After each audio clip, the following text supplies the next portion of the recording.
Сәлеметсіздер ме, құрметті ағылшын тілін үйренушілері. Енді сіздерге бүгін өте қызық тақырып келіп отыр. Яғни сабағымыздың 5-ші тақырыбы с деген әрпін ағылшын тілінде қалай дұрыс дыбыстау керек. Оның өзіндік ерекше ережелері бар. Соған назар аударсаңыздар, өйткені көптеген біздің оқушыларымыз, студенттеріміз, яғни тіл үйренушілер ағылшын тілін қате жіберіп жатады. Ал кеттік. Қарасаңыздар, мына с әрпін арнайы сіздерге түсінікті қылып қойғанмын. С 4 дыбысты білдіреді. К, С, ТH, Ш, яғни Ч, Ш. Мұна транскрипция арқылы Т мен Ш, Ч деп оқимыз. Ал кеттік. С. Мына с әрпі қай кезде с деген дыбысты білдіреді. Қараймыз, кеттік. Егер де с әрпінен кейін I, E, Y әріптері келетін болса, осы арнайы 3 әріп, онда с деген мағынаны білдіреді. С деген дыбыстаймыз. Мысалы оқып көрейік, кеттік. City, ice, cycle.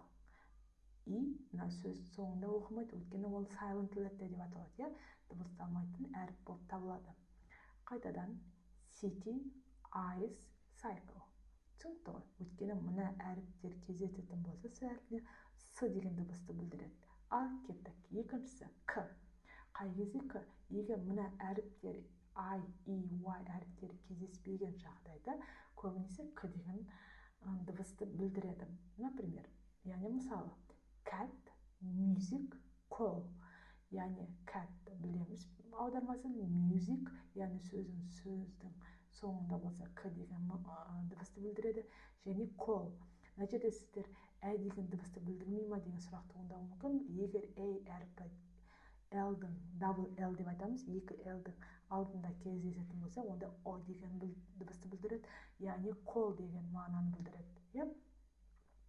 Ал енді кеттік. Келесі ш. Мына океан. Көбінесе оқушылар, студенттер, үйренушілер океан деп оқиды. Жоқ, бұл ережеге сай емес, себебі назар аударсаңыздар, И, келетін болса, С әрпінен келген, онда біз ш деген дыбысты білдіреді. Оқып көрейік, кеттік. Ocean. Ocean.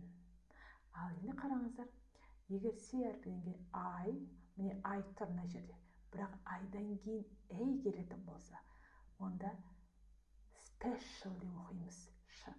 Special. Түсінікті деген ойдамын.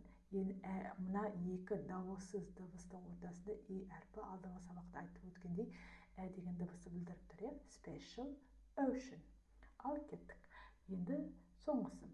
Т мен Т, Ш деп оқимыз. Транскрипцияда Ч. Яғни мұғалім дегенді қалай айтамыз ағылшын тілінде? Teacher.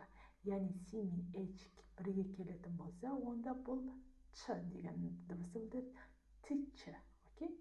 Ал енді кеттік келесі. Көбінесе тақтаға жазатын кезде board деп айтамыз ғой, сол board'ды ағылшын тілінде білмей жатады көбінесе. Сондықтан оны Ч деп айтамыз. Chalk. Мұна L деген дыбысталмайды.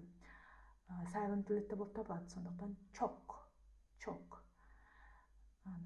We don't talk. Chalk деген бар ғой, сол сияқты.